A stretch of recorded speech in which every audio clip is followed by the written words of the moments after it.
Super Saravana ஸ்டோர்ஸ்ல சம்மருக்கு ஆடைகள் வாங்கும் போது outdoor games free. Super Saravana stores summer கோடையை கொண்டாடலாம். ஆச்சி மசாலா எந்த சமையலும் ருசி தேடும் ரகசியம் 20 ரூபாய். லெஜண்ட் சரவணா ஸ்டோர்ஸ் புரொடக்ஷன்ஸ் தயாரிப்பில் லெஜண்ட் சரவணன் நடிக்கும் லீடர் உங்கள் அபிமான திரையரங்குகளில் வெற்றி நடை போடுகிறது. எப்படிப்பட்ட ஒரு அயோக்கியத்தனம்! ஒரு முதலமைச்சர் பேசுற பேச்சாது சாதி மதம் அரசியலை கடந்து நீங்க ஒரு மக்கள் பிரதிநிதி, அந்த ஒரு காரணத்துக்காண்டியே நீங்க அந்த தேர்தல் வேட்பாளர் நீங்க தோற்கடிக்கணும் சொல்றேன். தமிழ்நாட்டுக்குரிய திட்டங்கள் உரிய நிதிகள் நீங்க கொடுக்காத வரைக்கும் என்னைக்கும் பாஜக சைவர் சைவர் சைவர் யாரு மதுரை தெற்கு தொகுதியிலிருந்து ஆரம்பிக்கிறது நான் சொல்றேன். ஈரான்ல குண்டு போட்டாங்க, அதனால அங்க போர் நடக்கிறதுனால கச்சா எண்ணெய் வர்றதில்ல. பொய் பொய் பொய் நான் சொல்லுவேன். ஏன்னா பாஜக வேட்பாளர் இங்க வந்தீங்கன்னா ஏன் மெட்ரோ ரயில் வரல, ஏன் மருத்துவமனை நீங்க திறக்கல, ஏன் கேஸ் தட்டுப்பாடு கேள்வி யார் கேட்கணும்? நீங்க கேட்கணும். நாங்க மாத்திரம் கிடையாதுங்க. உங்களோட பாஜகவை தவிர்த்து அதிமுக தோழர்கள் நீங்களும் எங்களுடன் தோல் சேர்ந்து நீங்கள் இந்த மனிதரை வெற்றி பெற வைக்க வேண்டும். திராவிட முன்னேற்ற கழகத்தின் தலைமையிலான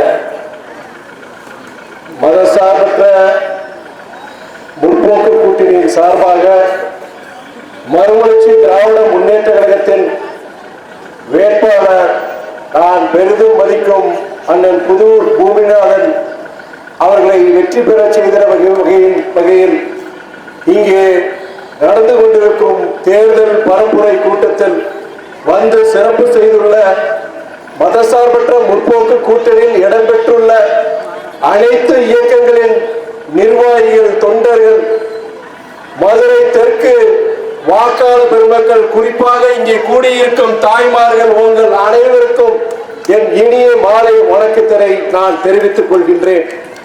நான் இங்க எதுக்கு வந்திருக்கிறேன்? நம்ம கூட்டணி சார்பாக அண்ணன் நிற்கிறாரு, பூமிநாதன் நிற்கிறார், உதயசூரியன் சின்னத்துல நிற்கிறாரு. நீங்க வாக்கு போடணும். எதற்காண்டி வாக்கு போடணும், எதற்காண்டி அண்ணனுக்கு நீங்க வாக்களிக்க வேண்டும் என்ற விளக்கத்தினை நான் இங்கே அளிக்க வந்திருக்கின்றேன். முதல்ல நம்முடைய அரசாங்கம், தமிழக அரசாங்கம், திராவிட மாடல் அரசு என்ன செய்தது, கடந்த 5 ஆண்டுகள் என்ன செய்தது, எல்லாத்தையும் சொல்ல முடியாட்டினாலும் முக்கியமான 4 விஷயங்கள் நான் சொல்லியாகும். 505 தேர்தல் வாக்குறுதிகளை கொடுத்தார் நம்மளுடைய முதலமைச்சர். அந்த 505 தேர்தல் வாக்குறுதிகள்ல 404 தேர்தல் வாக்குறுதிகள் நிறைவேற்றிருக்கிறாங்க. மீதமுள்ள அந்த 101 அந்த தேர்தல் வாக்கு எதனால அவங்க நிறைவேற்ற முடியல, அதுக்குண்டான விளக்கத்தையும் சொல்லிட்டு தான் இந்த தேர்தல் பரப்புரையில நாங்க ஈடுபட்டு இருக்கிறாங்க. நான் ஒரு முதல்ல முக்கியமான சொன்னது என்னது, தாய்மார்கள் நீங்க அத்தனை பேர் இங்க இருக்கிறீங்க. 2021 வருஷம் இதே தேர்தல் பரப்புரையில முதலமைச்சர் அண்ணன் தளபதி அவங்க என்ன சொன்னாங்க, மகளிர் உரிமை தொகை மாதம் 1000 ரூபாய் வழங்கப்படும் சொன்னாரு. இன்னைக்கு 1,31,00,000 பெண்கள் இன்னைக்கு உங்க வீட்டுக்கு மாசம் 1000 ரூபாய் வந்துட்டு. இப்ப என்ன சொல்றாரு முதலமைச்சர், 1000 இல்ல, உங்களுக்கு மீண்டும் ஆட்சிக்கு வரும்பொழுது மாதம் 2000 ரூபாய் வழங்கப்படும் சொல்றார். ஏழை வீட்டு பிள்ளைகள், அரசு பள்ளியில படிக்கிற பிள்ளைங்க கல்லூரிக்கு போக முடியாது, நமக்கு வசதி இல்லப்பா, காலேஜ்ல போன பணம் கிடையாதுப்பா, நமக்கு பாப்பா நம்ம கூட வேலைக்கு வா, அப்பா கூட வேலைக்கு வா, அம்மா கூட வேலைக்கு வான்னு சொல்லிட்டு அந்த கல்லூரி கனவுகள்லாம் சிதைச்சிட்டு பல்லாயிரக்கணக்கான குடும்பங்கள்ல அந்த ஏழை வீட்டு பிள்ளைங்க காலேஜுக்கு போறது ஆசைப்படுறது பிள்ளைங்களை நம்ம படிக்க விடுறது இல்லை. காரணம் பொருளாதார கஷ்டம். அது கூடாது.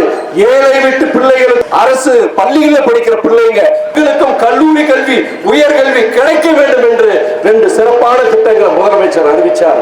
ஒன்னு தமிழ் புதல்வன் திட்டம், ஆம்பளை பசங்களுக்கு தமிழ் புதல்வன் திட்டம் 1000 ரூபாய் மாதம் அந்த ஊக்கத்தொகை, பொம்பளை பிள்ளைங்களுக்கு மாதம் 1000 ரூபாய் புதுமை பெண் என்கிற பெயர்ல அந்த திட்டம் மாசம் 1000 ரூபாய் கொடுத்து நம்ம பசங்க அரசு பள்ளியில் படிக்கிற மாணவர்களும் நீங்க கல்லூரிக்கு போக வேண்டும் என்ற காரணத்துக்காக அந்த 2 திட்டங்களை கொண்டு வந்தார்.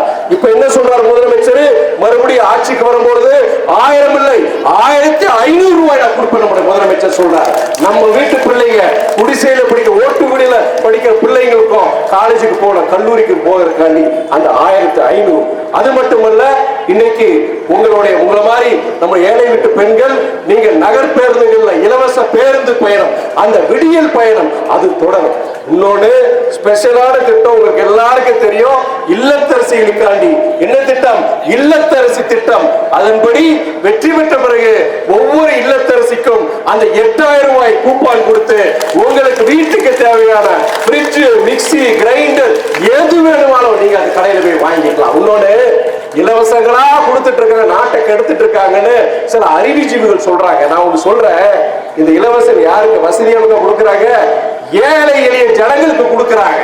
அதே வேளையில் ஒரு பக்கம் இலவசங்கள் உங்களுடன் ஏழை ஜனங்களுக்கு, மறுபக்கம் தொழில் வளர்ச்சி, புதிய வேலை வாய்ப்புகள், படிச்ச இளைஞர்களுக்கு வேலை வாய்ப்பு கிடைக்கணும்னு சொல்லிட்டு முதலீடுகள் கிட்டத்தட்ட 12,34,000 கோடி முதலீடுகள் மூலியமா 36 லட்சம் வேலை வாய்ப்புகள் உருவாடி சொல்லிட்டு 1127 புரிந்துணர்வு ஒப்பந்தங்கள் நம்முடைய முதலமைச்சர் கையெழுத்து போட்டார். நம்ம இந்தியாவிலும் சரி வெளிநாடுகளுக்கும் போய் அந்த புரிந்துணர்வு ஒப்பந்தங்கள் போட்டார். அதிமுக தலைவர் எடப்பாடி என்ன சொன்னாரு? இது விளம்பரங்க, சும்மா விளம்பரங்க, அதெல்லாம் ஒண்ணும் கிடையாது அப்படின்னு சொன்னாரு. அது விளம்பரம் அல்ல, பொய் அல்ல, நிஜம் சொல்றதுக்காண்டி, நிரூபிக்கிறதுக்காண்டி பிப்ரவரி மாசம் சென்னையில் நம்முடைய முதலமைச்சர் செயலாக்க மாநாடு நடத்தி அதுல 1127 அந்த புரிந்துணர்வு ஒப்பந்தங்கள்ல 73 விழுக்காடு முழுமை பெற்று தொழிற்சாலைகள் எங்கெங்கெல்லாம் திறந்திருக்காங்க சொல்லிட்டு தக்க ஆதாரங்கள் தரவுகளோட அவர் சொல்லி நிரூபிச்சார் நம்முடைய முதலமைச்சர். அதன் மூலமா லட்சக்கணக்கான வேலை வாய்ப்புகள். இந்தியாவிலேயே அதிக பொருளாதார வளர்ச்சி பெற்ற மாநிலம் தமிழ்நாடு. நான் சொல்லல, நீங்க இந்தியாவில் இருக்கிற மத்திய ஸ்தாபனம் அவங்க சொல்றாங்க. 11.19 விழுக்காடு பெற்று பெரிய மாநிலங்களிலேயே அதிக பொருளாதார வளர்ச்சி பெற்ற மாநிலம் தமிழ்நாடு. ஒரு பக்கம் சமூக வலு சேர்க்க உங்களை போன்ற ஏழை வீடுகளுக்கு சிறப்பு திட்டங்கள், மறுபக்கம் தொழில் வளர்ச்சி, வேலை வாய்ப்புகளுக்காண்டி சிறப்பான திட்டங்கள். இப்படிப்பட்ட சிறப்பான ஆட்சியை தான் நம்முடைய முதலமைச்சர் அண்ணன் தளபதி அவங்க கொடுத்துட்டு இருக்காங்க. மற்றொன்று, நம்முடைய வேட்பாளர் பத்தி சொல்லணும். நம்ம வேட்பாளர் பொறுத்த வரைக்கும் நான் இன்னைக்கு சொல்றேன், பல திருமண வீடுகளுக்கு போகும்போது தேர்தல் நேரம் கிடையாது, மற்ற நேரங்களில் நான் பேசுறேன். நான் என்ன அரசியல் பேச மாட்டேன். நான் பொதுவாக ஒரே ஒரு விஷயத்த சொல்றேன். நான் என்ன விஷயம்னா, நீங்க ஜாதி மதம் ஏன் அரசியல் எல்லைகளையும் கடந்து நல்லவர்களை நீங்கள் தேர்ந்தெடுக்க வேண்டும் சொல்லுவாங்க. எப்படி? சாதி மதம் அரசியல் எல்லைகளை கடந்து கட்சி கூட பார்க்காதீங்க.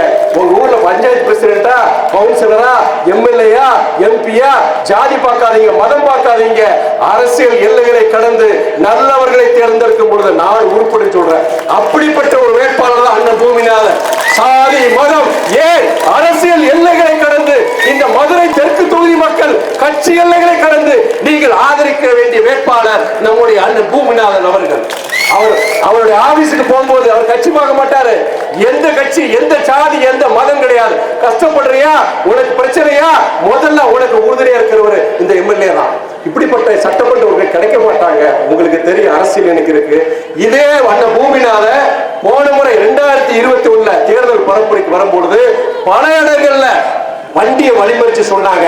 என்னையா நீங்க வந்திருக்கிறீங்க, உங்களை மாதிரி இதுக்கு முன்னாடி வந்தவங்க எல்லாம் வாக்குறுதி கொடுத்துட்டு போனாங்க, நாங்களும் நம்பி ஓட்டு போட்டோம், ஆனா ஒண்ணும் நடக்கல அப்படின்னு சொல்லிட்டு பல இடங்கள்ல அவரை திட்டாக செஞ்சாங்க. ஆனால் இன்னைக்கு கொடுத்த வாக்குறுதிகள்ல 99 விழுக்காடுகளை நிறைவேற்றியவர் நம்முடைய சட்டமன்ற உறுப்பினர் அண்ணன் பூமிநாதன் அவர்கள். இந்த காமராஜபுரத்துல இன்னைக்கு நம்ம தொகுதியில பல ஆயிரக்கணக்கான வீட்டுமனை பட்டாக்கள் வாங்கி கொடுத்திருக்கிறார். நம்மளுடைய மதுரை தெற்கு தொகுதியில குறிப்பா இந்த காமராஜபுரத்துல 1000க்கும் மேற்பட்டவர் கிட்டத்தட்ட 60 வருஷமா இங்க குடி வந்து இங்க உழைச்சி சம்பாதிச்சு வாழ்ற ஜீவன் நீங்க மக்கள். இங்க அவங்களுக்கு 60 வருஷமா பட்டா இல்லையே, எங்களுக்கு வீடு கட்டிட்டு பட்டா இல்லைன்னு சொல்லிட்டு அவதிப்படும் பொழுது நீங்க நம்பிக்கை இல்லாம நீங்க என்ன சொன்னீங்க?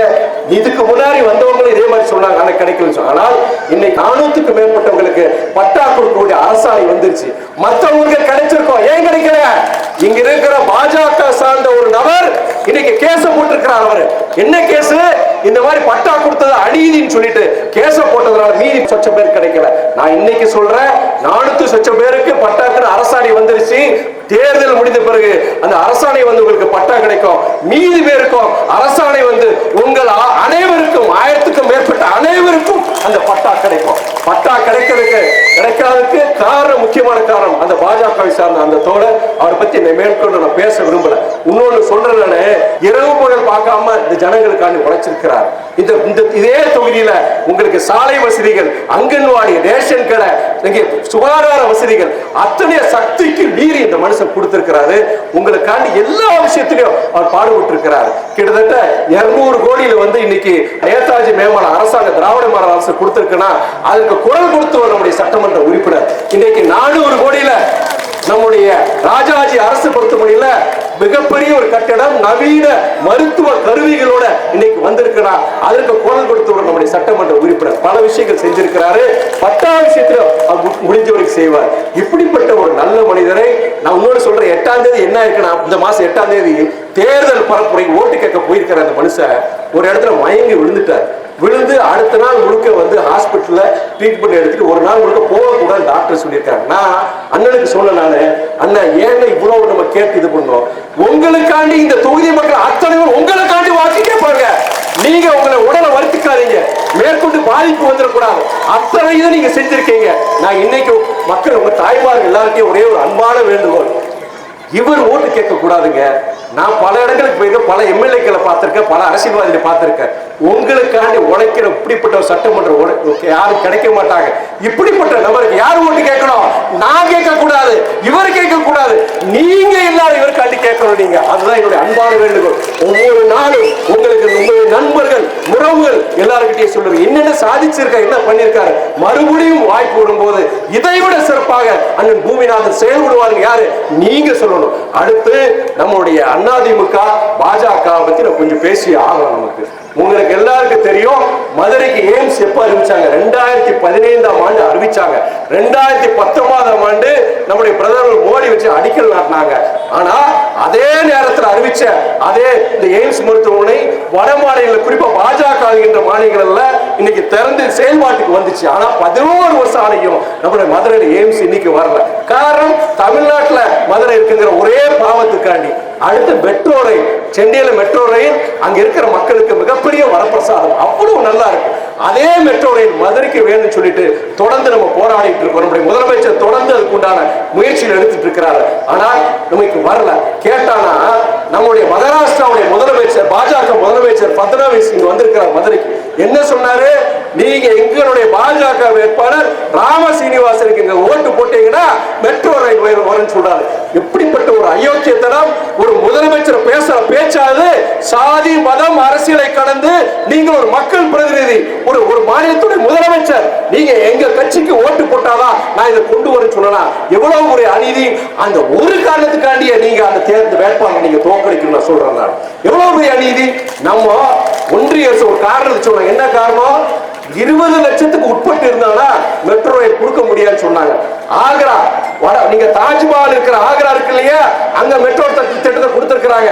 அங்க 15 லட்சம் கூட கிடையாதுங்க.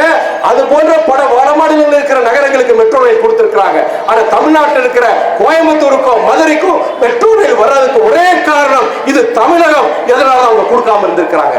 இந்த நேரத்தில் நீங்க தமிழ்நாட்டை பொறுத்தவரைக்கும் தமிழ்நாட்டுக்குரிய திட்டங்கள், உரிய நிதிகள் நீங்க கொடுக்காத வரைக்கும் என்னைக்கும் பாஜக சைவர் சைவர் சைவர். யாரு? மதுரை தெற்கு தொகுதியில் ஆரம்பிக்கிறது நான் சொல்றேன். நான் அதே வேளை இன்னைக்கு சிறுபான்மை மக்கள் எத்தனை பேர் இருக்கிறாங்க. வர வழியில நம்ம தோழர்கள் பார்த்தேன். நானு வக்ஃபு வாரிய திருத்த சட்டம் ஒன்று கொண்டு வந்தாங்க. எதுக்காண்டி கொண்டு வந்தாங்க? நம்ம சிறுபான்மையினுடைய சொத்துக்கள், அவங்களுடைய உரிமைகளை பறிக்கிறதுக்காண்டி கொண்டு வந்தாங்க. இப்போ புதிய ஒரு சட்டத்தை கொண்டு வராங்க. அது அந்த சட்டத்துடைய பேர் FCRA, foreign contribution regulation act. அது என்னன்னா, வெளிநாடுகள் இருந்து நீங்க தொண்டு நிறுவனங்கள், குறிப்பா கிறிஸ்துவ தொண்டு நிறுவனங்களுக்கு அந்த நிதி பெறதுக்கு உண்டான சில கட்டுப்பாடுகள் கொண்டு வராங்க. அதன் மூலியமா இது போன்ற தொண்டு நிறுவனம், குறிப்பா கிறிஸ்துவ தொண்டு நிறுவனங்களுக்கு ஸ்தம்பிக்க வைக்கிறது, கிறிஸ்தவர்களுடைய உரிமையை பறிக்கிறதுக்காண்டி அந்த FCRA சட்டத்தை கொண்டு வந்திருக்கிறாங்க. தமிழ்நாட்டில் நான் சொல்றேன், சாதி மதம் கடந்து ஒரு நல்லாட்சி வர வேண்டும் என்றால் நீங்கள் ஆதரிக்க வேண்டியது மதசார்பற்ற முற்போக்கு கூட்டணி. நான் சொல்லுவேன். நானு முக்கியமான ஒரு விஷயம், கேஸ் சிலிண்டர் இன்னைக்கு கிடைக்கிறது கிடையாது. சிலிண்டர் 60 ரூபாய் விலையை ஏத்திட்டாங்க. பெட்ரோல் டீசல் நாளைக்கு பிரச்சனை வர்றதுக்கு வாய்ப்பு இருக்கு. எதனால காரணம்? நீங்க அதிமுக பாஜக கிட்ட கேட்ட என்ன சொல்றாங்க? ஈரான்ல குண்டு போட்டாங்க, அதனால அங்க போர் நடக்கிறதுனால கச்சா எண்ணெய் வர்றது இல்ல, கச்சா எண்ணெய்ல இருந்து பெட்ரோல் டீசல் கேஸ் எல்லாம் தயார் பண்றாங்க, அதனால எல்லா நாடுகளும் இந்த பிரச்சனை இருக்குன்னு சொல்றாங்க. பொய் நான் சொல்லுவேன். ஏன்னா வாஸ்தவம் தான், போர் நடக்குது, கச்சா எண்ணெய் அங்க அமெரிக்க நாடு வெளிநாடுகள் தான் வரணும், உண்மைதான். ஆனால் இதெல்லாம் தெரிஞ்சுக்கிட்டு சீனாக்காரன் என்ன பண்ணிருக்கான் தெரியுமா? 7 மாசத்துக்கு உண்டான கச்சா எண்ணெய் ஸ்டாக் வச்சிருக்கிறாங்க. சீனா பிரச்சனை கிடையாது, கேஸ் தட்டுப்பாடு கிடையாது, பெட்ரோல் டீசல் தட்டுப்பாடு கிடையாது.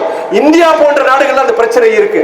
ஒரு மாசத்துக்கு முன்னாடி நம்முடைய பத்திரிகையாளர் சந்திப்புல என்கிட்ட கேட்டாங்க, ஐயா ஈரான் நாட்டுல வந்து குண்டு போட ஆரம்பிச்சுட்டா, அமெரிக்காக்கார குண்டு போட ஆரம்பிச்சுட்டா போர் நடக்க போகுது, உங்களுடைய கருத்து என்னன்னு சொல்லும் போது, போர் கூடாது, அந்த ஈரான் மக்களும் பாவம், அதே நேரத்தில் வந்து நம்முடைய தமிழ்நாட்டில் சேர்ந்த பல்லாயிரக்கணக்கான பேர் அமெரிக்க நாடுகள் வேலைக்கு போயிருக்காங்க, அவங்க உயிரோட பத்திரமா வரணும் அப்படின்னு நான் சொல்லிட்டு, அதே வேளையில இன்னைக்கு ஒரு மிகப்பெரிய ஒரு அபாயம் இருக்கு. என்ன அபாயம்? கச்சா எண்ணெய் தட்டுப்பாடு வரதுக்கு ஒரு வாய்ப்பு இருக்கு. கச்சா எண்ணெய் அங்கிருந்து தான் வரணும், அதுக்குண்டான ஏற்பாடு ஒன்றிய அரசு மாற்று ஏற்பாடுகளை செய்யணும் அப்படின்னு சொன்னேன் நான். ஆனால் ஒன்றிய அரசு அதுக்குண்டான துறை, பெட்ரோலியத்துறை அமைச்சரும் சரி, வெளியுறவுத்துறை அமைச்சரும் சரி, அதுக்குண்டான முயற்சிகள் எடுக்காதனால இன்னைக்கு கச்சா எண்ணெய் தட்டுப்பாடு, அதனால இன்னைக்கு கேஸ் தட்டுப்பாடு வருகின்ற. நீங்க பாஜக வேட்பாளர் இங்க வந்தீங்கன்னா ஏன் மெட்ரோ ரயில் வரல, ஏன் மருத்துவமனை நீங்க திறக்கல, ஏன் கேஸ் தட்டுப்பாடு? கேள்வி யார் கேட்கணும்? நீங்க கேட்கணும். நீங்க தாய்மார்கள் நீங்க கேட்கணுமா? இந்த கேஸ் தட்டுப்பாடு மாநில அரசு காரணம் கிடையாது. கச்சா எண்ணெய் இங்க ஸ்டாக் வச்சு சைனாக்கார மாதிரி ஸ்டாக் வச்சிருந்தானா நமக்கு இந்த பிரச்சனை வரா. ஆகையால் நான் இன்னைக்கு தாய்மார்கள் எல்லாருக்கும் நான் கேட்கிறேமா, நமக்காண்டி சரி புதுசா ஒருத்தர் நிக்கிறார், நமக்கு சந்தேகம் வரலாம், வாக்குறுதியை பெற்றுட்டு இவர் வந்து நமக்கு வேலை செய்வாரா, நம்ம சொன்னது செய்வாரா? ஆனா கடந்த 5 வருஷம் சக்திக்கு மீறி இந்த மனுஷன் உழைச்சிருக்கிறார். இவருக்காண்டி வாக்கு கேட்டு அவர் வெற்றி பெற வைக்க வேண்டியது யாரு? எங்க கடமை கிடையாது, உங்கள் அனைவருடைய கடமை. நீங்க உங்க சொந்தக்கார நண்பர்கள் எல்லாரும் இன்னொரு சொல்றேன் நானு, திமுக, மதிமுக, விடுதலை சிறுத்தைகள் கட்சி, பொது உடைமை இயக்கங்கள், எஸ்டிபிஐ, தமுக, எல்லா IUML நாங்க மாத்திரம் கிடையாதுங்க. உங்களோட பாஜகவை தவிர்த்து அதிமுக தோழர்கள் நீங்களும் எங்களுடன் தோல் சேர்ந்து நீங்கள் இந்த மனிதரை வெற்றி பெற வைக்க வேண்டும். தமிழ்நாட்டில் பாஜக வேறுன்ற கூடாது. ஆகையால் இந்த தேர்தலை பொறுத்தவரைக்கும் இது திமுகவுக்கும் அதிமுகவுக்கும் இடையிலான போட்டி மாத்திரம் கிடையாது, மதசார்பற்ற முற்போக்கு கூட்டணிக்கும் தேசிய ஜனநாயக கூட்டணிக்கும் இடையிலான போட்டி மாத்திரம் கிடையாது. இது ஜனநாயகத்திற்கும் பாசிசத்திற்கும் இடையிலான ஒரு போட்டி. நீங்கள் சமூக நீதிக்கும் ஆதிக்க சக்திகளுக்கும் இடையிலான போட்டி, மத சார்பின்மைக்கும் மதவாத சக்திகளுக்கும் இடையிலான போட்டி. இறுதியில் ஜனநாயகம் வெற்றி பெற வேண்டும், சமூக நீதி வெற்றி பெற வேண்டும், மத சார்பின்மை வெற்றி பெற வேண்டும், நல்லது ஒரு வேட்பாளர் வெற்றி பெற வேண்டும். ஆகையால் உங்களுடைய மகளிர் உரிமை தொகை மாதம் 2000 ரூபாய் கிடைக்க வேண்டும் என்றால் அழைக்க வேண்டிய சின்னம் இது. சத்தமா சத்தமா விடியல் பயணம் தொடர வேண்டும் என்றால் நீங்கள் ஆதரவிக்க வேண்டிய சின்னம் என்றது சின்னம். சத்தமா இல்லத்தரசி திட்டம் கூப்பன் நீங்க ஆதரவிக்க வேண்டிய சின்னம். சத்தமே கேட்கல. நீங்கள் ஆதரிக்க வேண்டிய சின்னம் உதயசூரியன், உதயசூரியன், உதயசூரியன். நன்றி, வணக்கம். நக்கீரன் டிவிக்கு சப்ஸ்கிரைப் செய்யுங்கள். உங்கள் ஆதரவே எங்கள் பலம். ஆசிரியர்களுக்கு நண்பனாகவும் மாணவர்களுக்கு ஆசானாகவும் திகழும் தேர்வு வழிகாட்டி. ஒவ்வொரு பாடத்திற்கும் அனுபவமிக்க ஆசிரியர்களின் துல்லியமான தெளிவான விடைகள். CNC இருக்கு, தேர்வு பயம் எதற்கு? இது தீரன் பப்ளிஷிங் ஹவுஸ் விற்பனை வெளியீடு.